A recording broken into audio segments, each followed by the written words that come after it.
on va passer la parole à Vincent d'un regard plus scientifique, peut-être plus mathématique, chose qui nous éclaire parce qu'on vit dans un monde de nombres et de chiffres depuis un an. La gouvernementalité par les nombres, finalement, tout ce qui décide de votre destin, c'est combien il y a de morts, combien il y a de gens en réanimation, etc. Et il y a besoin que qu'on puisse y voir un petit peu plus clair. Donc Vincent, avec son regard affûté de mathématicien sur l'épidémiologiste, va nous aider. Merci Vincent. Oui, merci Louis. Donc, on va augmenter un petit peu dans le niveau de preuve, effectivement, dans la mesure où on va prouver mathématiquement, puisque ce qui est bien en mathématiques, c'est qu'on peut prouver les choses de manière très très rigoureuse et assez définitive, que l'étude Comcore donc est une étude tout à fait frauduleuse, un petit peu comme ceux qui nous regardent peut-être l'ont su du Lancet. Et donc, c'est à partir de cette étude en particulier que Castex a justifié donc la fermeture des restaurants. Donc voilà, cette fermeture des bars et des restaurants, elle a été décidée donc par l'article 40 du décret du 29 octobre 2020. Et ça a été justifié, donc, cette fermeture par Castex, donc au micro de Sonia Merckbrook, donc grâce à l'étude scientifique, entre guillemets, du professeur Fontanet, donc, qui a mené l'étude Comcore. Alors, on va voir en fait que c'est assez facile de prouver logiquement et mathématiquement que cette étude a trois caractéristiques. D'abord, elle est totalement arbitraire. En plus, elle est hélas frauduleuse et en plus, elle est complètement incohérente. Alors, pourquoi et comment ça marche, l'étude Comcore? Alors, c'est ce qu'on appelle une étude par comparaison, c'est-à-dire que vous prenez une population de gens qui sont malades, c'est la cohorte des cas. Vous choisissez un autre échantillon de personnes qui ce qu'on appelle la cohorte des témoins. Et dans ces deux échantillons, vous choisissez un critère d'exposition. Alors, par exemple, c'est fumer la cigarette ou ne pas fumer la cigarette. Et donc, ce qui nous intéresse, c'est fréquenter les restaurants ou ne pas fréquenter les restaurants. Et puis, donc, vous présentez ces deux cohortes et ces deux critères d'exposition dans un tableau qu'on appelle une matrice. Et ça va vous permettre donc d'effectuer ce qu'on appelle les odds ratios, en fait, c'est-à-dire les facteurs de risque.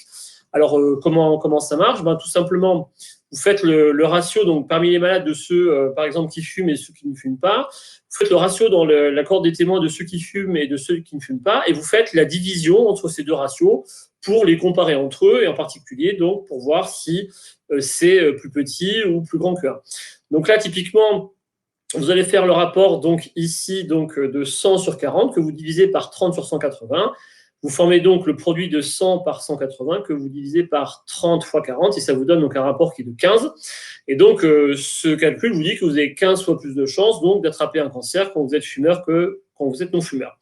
Alors en fait, ces chiffres, on peut les interpréter un peu plus statistiquement et on peut donc, en plus de ce calcul donc d'odds ratio, donner un intervalle de confiance sur la valeur qu'on a calculée qui permet de dire si, oui ou non, eh bien, le facteur de risque que vous avez va vous permettre de rentrer dans une cohorte ou dans une autre. Bon.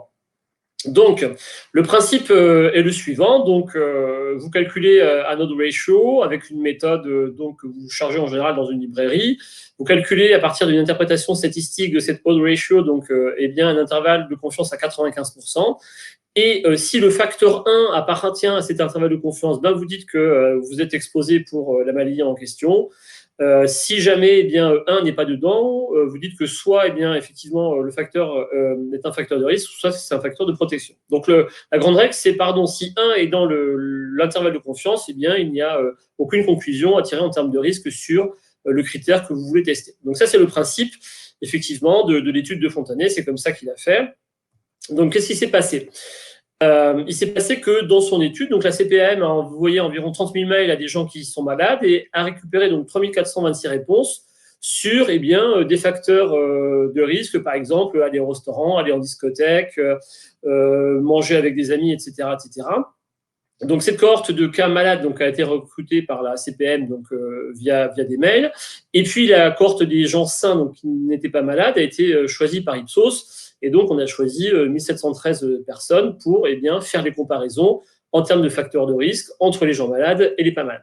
Alors, le problème, en fait, de ce genre de test, c'est que vous devez donc recruter deux listes, une liste de cohorte, une liste de cas malades et une liste de cas non malades, sains, et qu'il y a toujours, effectivement, des biais possibles dans le recrutement qui font que eh bien, les odds ratio que vous allez calculer éventuellement sont biaisés par rapport à ce qui s'est passé.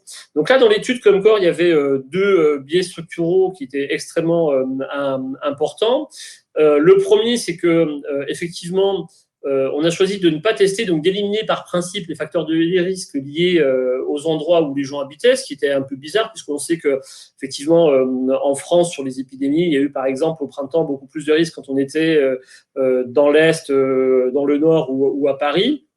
Donc ça, c'est un petit peu gênant. Et d'autre part, il y a un biais hallucinant dans l'étude, donc comme quoi, c'est qu'on a surreprésenté en fait les jeunes dans la catégorie des gens malades, donc par rapport à la cohorte des cas témoins, ce qui faisait que, en termes de évidemment fréquentation de bars et de restaurants, on pouvait s'attendre à ce que les jeunes allant plus souvent que les personnes plus âgées, donc plus de 70 ans, sans doute dans les bars et dans les restaurants, naturellement, on allait obtenir que fréquenter les bars et les restaurants avait un facteur de risque, alors qu'en fait, c'était juste le fait qu'on avait plus de jeunes dans la liste des cas malades.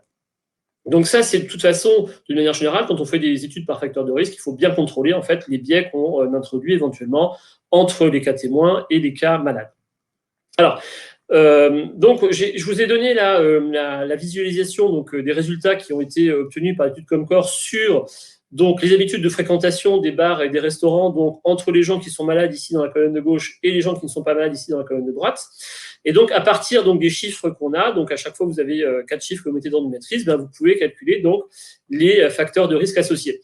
Et donc, la conclusion principale de l'étude qui était arrivée, c'est que quand vous étiez malade, vous aviez en fait 2 fois plus de chances d'avoir été malade parce que vous étiez allé en fait au restaurant ou dans les bars. Donc c'est cette question-là donc qui effectivement est ressortie de l'étude et c'est ce qui a fait exactement que Castex a dit on va fermer les bars et les restaurants parce que dans cette étude, à la question fréquentez-vous les bars ou les restaurants, eh bien les gens qui étaient malades avaient répondu 2 fois plus par l'affirmatif que en gros ceux qui n'étaient pas malades.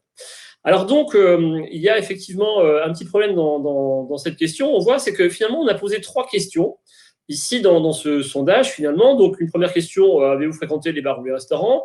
Deuxième question, avez-vous fréquenté des bars? Et troisième question, avez-vous fréquenté des restaurants? Alors, c'est un peu bizarre quand même parce qu'on a l'impression que les questions sont redondantes et on ne voit pas pourquoi on devrait répondre à ces 3 questions alors que finalement, la réponse à ces 2 questions, donc la fréquentation des bars et ensuite la fréquentation des restaurants, a l'air suffisante. Bon. Donc en fait, il y a des questions redondantes et on va voir que c'est un petit peu gênant parce que ça introduit en particulier de l'incohérence. Et l'autre chose qui est extrêmement bizarre dans cette étude, c'est qu'on voit qu'il y a des données manquantes ici sur ces questions.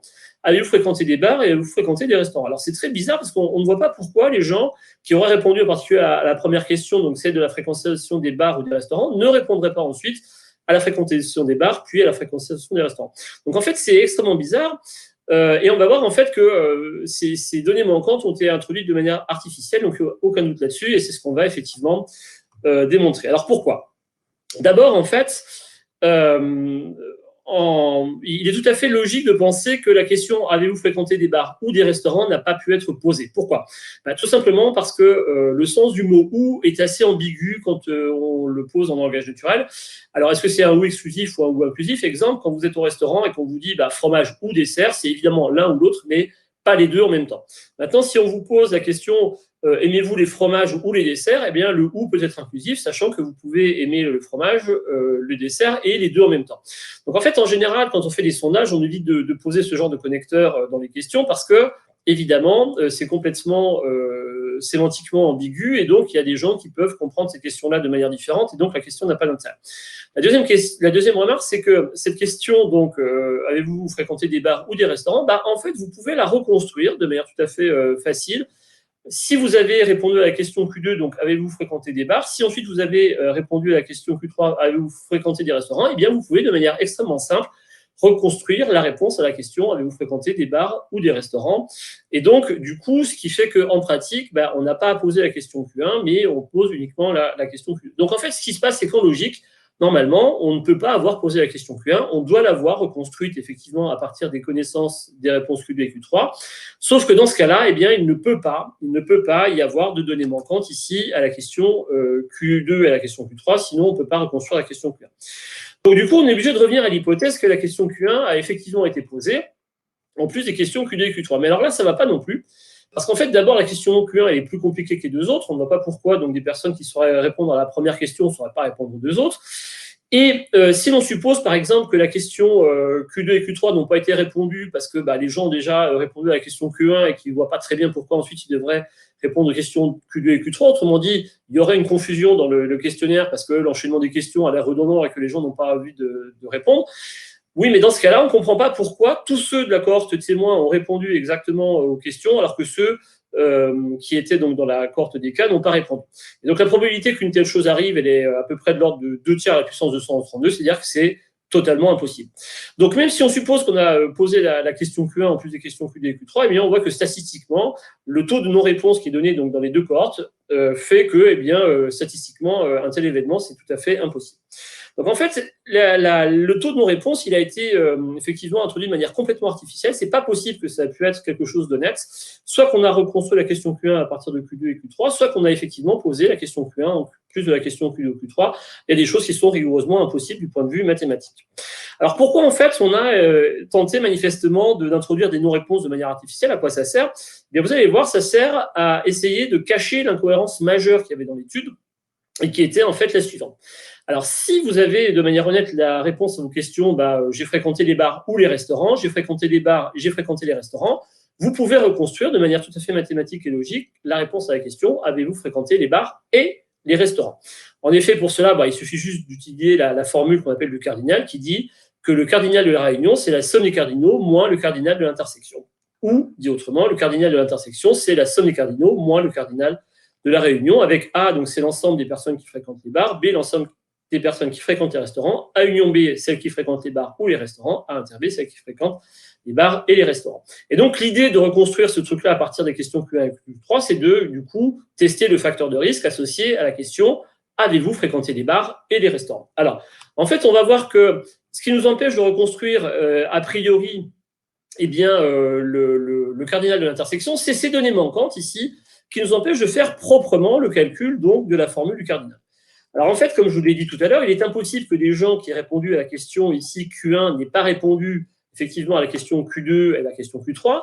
Et donc ce qu'on peut faire mathématiquement, c'est réaffecter ces non-réponses sur le oui et sur le non. Pareil ici sur le oui et sur le non, de sorte qu'on ne change pas, quand on va réaffecter une nouvelle réponse, eh bien, les proportions aux réponses oui-non qui ont été données. Alors si vous faites ce petit exercice, en fait, eh bien, donc comme je le présente ici, eh bien, vous obtenez que vous reconstruisez donc maintenant honnêtement les questions Q2 et Q3, donc en éliminant les données manquantes qui de toute façon ne peuvent pas avoir existé, en réattribuant donc comme je vous l'ai dit, en conservant les proportions de oui et de non. Eh bien, vous voyez que sur la question Q2, vous rajoutez 16 personnes qui ont répondu oui donc à la question Q2 et 216 personnes qui ont répondu non à la question Q2. Et pour effectivement la question Q3, vous rajoutez donc exactement 178 réponses à la question non et donc 54 à la réponse oui. Et donc ce faisant, maintenant, comme vous avez pour chaque cohorte eh bien, les réponses oui-non aux questions Q1, Q2, Q3, vous pouvez maintenant reconstruire facilement eh bien, la question effectivement Q4, avez-vous fréquenté les bars et les restaurants, et vous obtenez donc cette répartition. Et cette répartition, donc maintenant, vous pouvez lui calculer un petit odd ratio donc à 95%, et qu'est-ce que vous voyez? Vous voyez que le nombre 1 est dans l'intervalle de confiance à 95% donc, de ce facteur de risque, ce qui veut dire donc tout simplement qu'il n'y a aucun risque d'après l'étude Comscore, eh bien, de fréquenter les bars et les restaurants. Alors ça, évidemment, c'est impossible, parce que si effectivement vous pensez qu'il y a des risques de fréquenter les bars ou les restaurants, alors il devrait y avoir encore plus de risques de fréquenter les bars et les restaurants. Hélas, le calcul mathématique montre que ce n'est pas le cas. Et donc, ce qui empêche, en fait, dans cette étude de reconstruire exactement, avec aucune incertitude, eh bien, le facteur de risque associé à la question des bars et des restaurants, c'est justement ces fameux 232 non-réponses donc aux questions Q2 et Q3 dans la cohorte des cas. Mais on a vu que ça, c'était absolument impossible du point de vue logique. Et donc, ça veut bien dire, en fait, qu'on a bidonné, et j'affirme ici qu'on a bidonné sciemment, en fait, ces réponses-là, pour empêcher la reconstruction donc, de la question sur le et, qui montrait que, eh bien, de toute façon, l'étude était totalement incohérente. Il n'y a manifestement pas de risque particulier à fréquenter les bars, les restaurants, puisque le facteur de risque associé à la question Q4, lui, contient évidemment le nombre 1. Voilà. Donc, j'en ai fini. Et donc, je vous remercie d'avoir écouté tout ça.